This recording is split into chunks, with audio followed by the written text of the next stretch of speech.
There were two key claims made to present Jason Arday as a serial liar and a fantasist.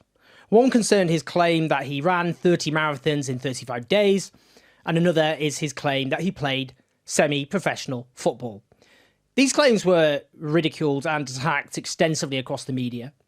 Toby Young in The Spectator used the marathons as a central example in his article on the 31st of July, headlined, "Professor Arday is the gift that keeps on giving."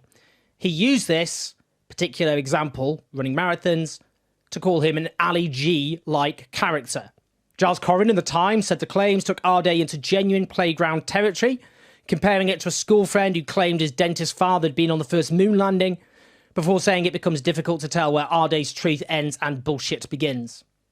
Tom Slater for Spiked, in a piece headlined "The Not-So-Talented Mr. Arday," described him as a plagiarist, a fabulist, an authoritarian, as well as a DEI princeling, mocking the marathon claims as part of a cascade of bullshit, as he puts it. Well, new analysis by the brilliant journalist Imran Mullah at Middle East Eye suggests, in fact, that both the claims about the marathons and semi-professional football are true. On the marathon, the outlet reports, Arday does in fact appear to have completed the challenge, which involved raising money for two charities, Shooting Star Children's Hospice and a homeless charity shelter. They note the reporting of the Richmond and Twickenham Times on the 16th of June 2010 that he was an energetic lecturer who was set to push his body to the limit by running the London Marathon route every day for 15 days, followed by a run from Piccadilly to Teddington and back again for the second part of the challenge. They interview Arday, who discusses being taken to a homeless shelter by his mother at the age of 17 and wanting to do something to help people who are homeless and badly housed, adding, "I've been training now for a few months now and I feel confident that I will complete all the marathons within reasonable times, but I'm under no illusion it's going to be tough." I found his Just Giving page from the time. It was headlined 30 marathons in 35 days, in which he says the target is to raise £5,000 for these two chosen charities. It shows he in fact raised £6,285 thanks to donations by 217 supporters. Middle East Eye also notes on a story which appeared in My London at the time, headlined, "Teacher preps himself to run 30 marathons in 35 days. It said he was taking on the challenge of a lifetime by attempting to complete 30 marathons in 35 days between the 19th of July and 22nd of August. Adding, Jason has been training since November and follows a grueling schedule, running 7 miles from 4 a.m. to 6 a.m. and another 7 miles between 10 p.m. and midnight.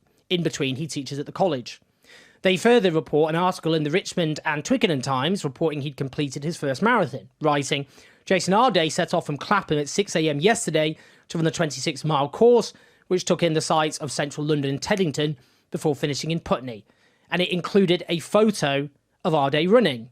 They further report this is Middle East Eye, Your Local Guardian story on the 13th of August, which reported that the end is in sight for an energetic lecturer who has nearly reached his target of running 30 marathons in 35 days.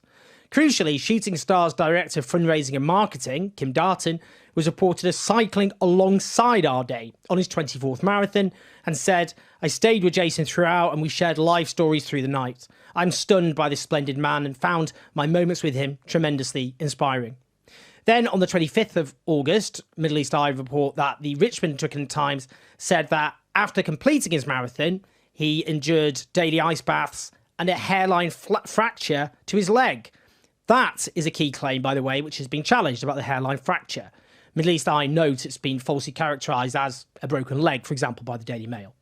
Now, Middle East Eye also quote another friend who spoke to a socialist worker, who says, "By the time I knew him, he'd already raised loads of money for charity. He organised lots of events. In 2010, I was with Jason on the last of the 30 marathons he ran in 35 days.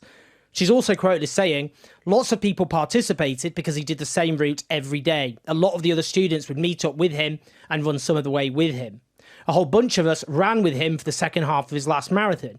We all ended up in Sloane Square in Chelsea. I've got photographs of him with the various T-shirts he wore emblazoned with the charities he'd been raising money for. I can only vouch for the things that I know to be true, and these runs were true. He wasn't an ordinary person, he was extraordinary." Now, Middle East Eye also report on another claim about playing semi-professional football.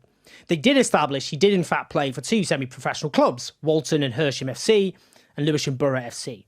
They find he was listed as a goalkeeper in Lewisham Borough FC's first team and was referenced in a report on a match in October 2018.